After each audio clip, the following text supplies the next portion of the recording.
So a few weeks ago, Apple announced this weird Apple Pencil USB-C version that sits in between the first gen and the second gen. This doesn't have a generation attached to it. It's just called Apple Pencil with USB-C. And so let's get an idea of what it's like, how to pair it, and all of that, and see what features you get with this brand new lower cost Apple Pencil. So the unboxing experience is going to be really quick because there's not a whole lot to it, but let's go ahead and jump right into it. Here you have pull tabs, easy to take off and get out in theory. Of course, that didn't actually work as well as I would like.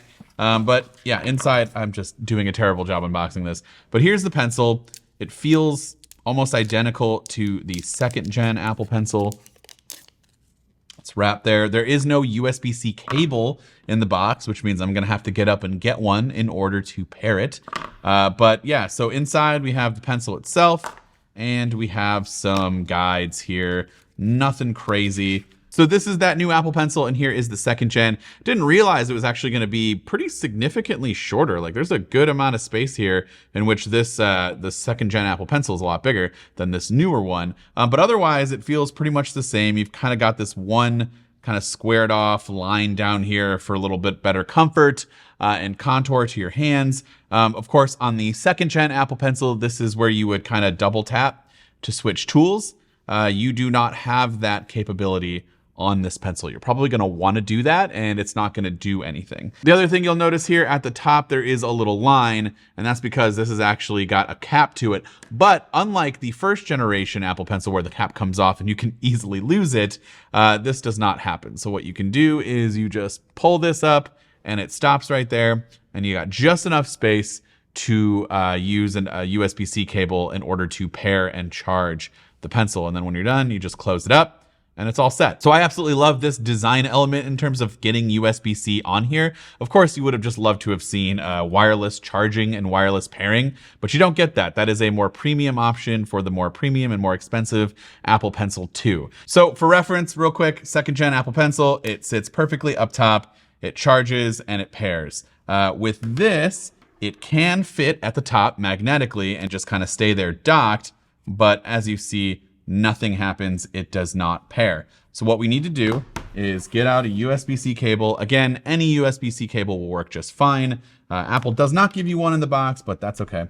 And so you plug it into the bottom of your iPad, and then that little area here where you have that cap, you pull up and you put your cable in. And then you should see right here that it is now paired. And we probably don't have much of a charge. Maybe, okay, we got 47%. So what makes this Apple Pencil weird is just the compatibility and then the features that you do get and don't get. So this pencil is compatible with iPad Pros, 12.9 inch from the third gen all the way up to the current one.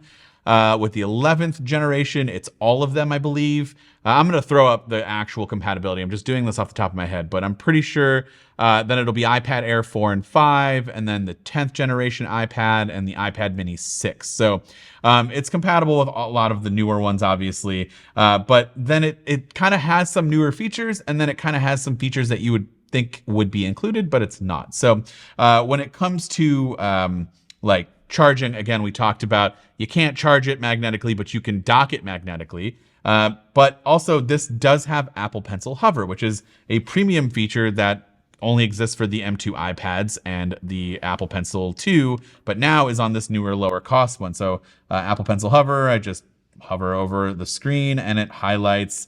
And then if you're in drawing or writing tools, you'll have Apple Pencil Hover to your advantage to kind of see where you're at here on the page, which is nice. So yeah, I mean, it's going to behave, I'm guessing. I have not drawn or written anything with it, but let's see here. Hello. Yeah, I mean, this feels a lot like any normal pencil that comes from Apple. Just same writing experience. Feels great. Again, no double tap here to switch between tools, which is kind of a bummer. I can double tap, it's not going to do anything. It's still going to be here. When it comes to features for writing and drawing, you do not get pressure sensitivity. So I'm pressing pretty hard here, and now I'm lightening up, and it's pretty much the same. But you do get tilt sensitivity. So if I was to draw up and down like this, but then kind of go from a sideways point of view, as you can see, those strokes are a lot thicker than when you're going up and down. So yeah, if you're someone who draws, the tilt sensitivity is probably going to be helpful for you. But if you really rely on pressure sensitivity, then that's going to be kind of an issue for you. But for me and for students out there who just want to write notes or whatever, this is going to be perfectly fine. If you don't need to switch between tools, I mean, it would be nice to have the ability to erase, but you can't do that. So yeah, that's really the biggest difference between this Apple Pencil and this one. It's going to be the size, just slightly bigger. It charges via USB-C. It pairs via USB-C. The Apple Pencil 2 does all of that wirelessly. And then of course, it's just not going to have some of those writing features like pressure sensitivity and the ability to change between those tools. This is going to be probably my go-to. Maybe I'll give it to my kids to use, feel a little bit better about them using this cheaper Apple Pencil. It is only $79 compared to, I believe, the $129 for the Apple Pencil 2.